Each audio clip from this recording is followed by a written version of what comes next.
Bonjour à tous, bienvenue sur cette nouvelle vidéo. À l'issue de la vidéo, si le contenu vous a plu, abonnez-vous si ce n'est déjà fait.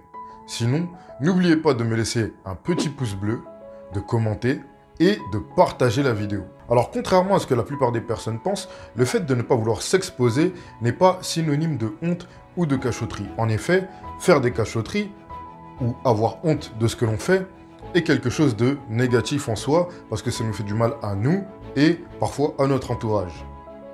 Mais le fait d'être discret, c'est quelque chose qui est totalement différent. Et c'est pour ça qu'aujourd'hui, le thème de la vidéo, c'est la discrétion. Et plutôt, comment cultiver la discrétion. Le fait d'être discret vous aide à vous construire et à entretenir ce qui vous tient à cœur. Être discret, c'est aussi l'occasion de prendre du temps pour soi-même et de se construire à l'abri du regard des autres.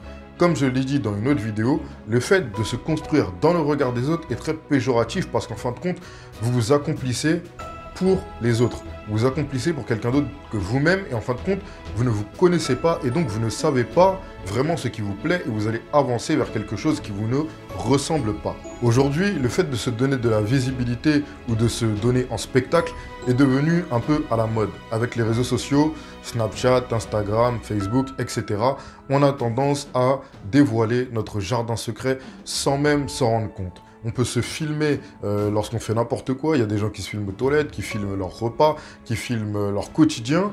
Et en fin de compte, si ça leur plaît, ok, tant mieux. Mais il y a des choses à prendre en compte et c'est ce qu'on va voir dans la suite de cette vidéo. Ce qui est devenu malheureux avec l'arrivée des réseaux sociaux, c'est que maintenant, les personnes s'approprient votre vie. Elles ne s'approprient pas votre style de vie, bien que certaines personnes font ça également, mais c'est totalement autre chose. Quand je dis que les personnes s'approprient votre vie, c'est que si vous ne postez plus de vidéos, elles ont la sensation que vous allez mal ou que vous êtes tout simplement retiré de la circulation et donc il y a des ondes négatives qui vont vers vous. C'est un peu comme les couples qui s'exposent énormément sur les réseaux sociaux. Quand je dis ça, il n'y a pas de jugement personnel. C'est un exemple pertinent que je donne parce que c'est quelque chose d'assez commun maintenant. Il y a des personnes qui s'exposent énormément dans les bons et les mauvais moments. Malheureusement, ils exposent leur intimité et leur couple aux yeux de tous. Mais plus tard, ils se mettent à se plaindre parce qu'ils perdent en crédibilité. Et c'est ce qui arrive. Parce que si vous montrez les bons et les mauvais moments, lorsqu'il y a des mauvais moments, les personnes qui vous suivent et qui vous regardent vont se dire « Mais pourquoi ils se remettent ensemble si toujours il y a des problèmes dans leur couple ?» On se met à vous juger alors qu'à la base, je suis sûr que ce n'est pas ce que vous recherchiez. Donc en fait, lorsque vous vous exposez sur les réseaux sociaux, vous prenez un engagement sans vous en rendre compte. Vous prenez un engagement vis-à-vis de votre public, que vous le vouliez ou non. Et la tristesse de la chose, c'est que d'un point de vue relationnel ou non, vous n'avez pas à être crédible aux yeux des autres.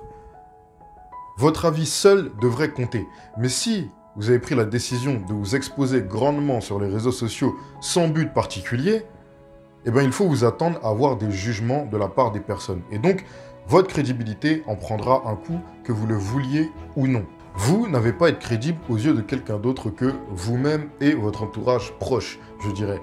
Si votre activité ne nécessite pas l'avis de personnes extérieures, vous n'avez pas à être crédible aux yeux de quelqu'un d'autre. Vous avez juste à vous construire et à faire en sorte que votre succès vous mette en pleine lumière lorsque le temps sera venu, mais pas avant et surtout pas lorsque c'est inutile. C'est un peu comme moi je fais des vidéos YouTube, donc j'ai besoin que mon audience trouve que ce que je fais est crédible parce que je veux partager quelque chose.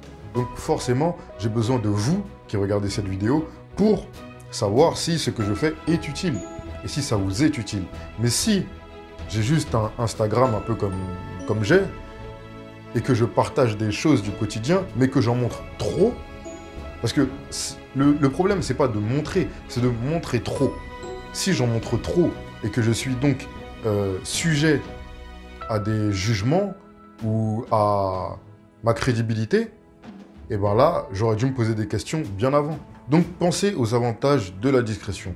Pensez à la discrétion pour vous-même, pour votre épanouissement, pour votre mental, votre bien-être et pour votre entourage qui ne veut peut-être pas être exposé lui aussi trop grandement. Alors j'espère que le message de cette vidéo a été capté.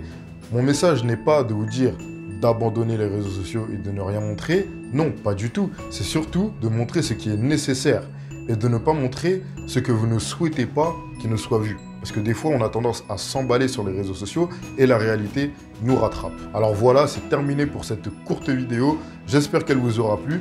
N'hésitez pas à me laisser un pouce bleu en dessous de la vidéo, à vous abonner si ce n'est pas fait, à la partager et n'oubliez pas que mon e-book offert les 7 étapes vers la grandeur est toujours disponible dans le premier lien. Vous n'avez qu'à entrer votre adresse email et vous le recevrez instantanément. C'est fini pour moi et je vous dis à très bientôt pour une nouvelle vidéo.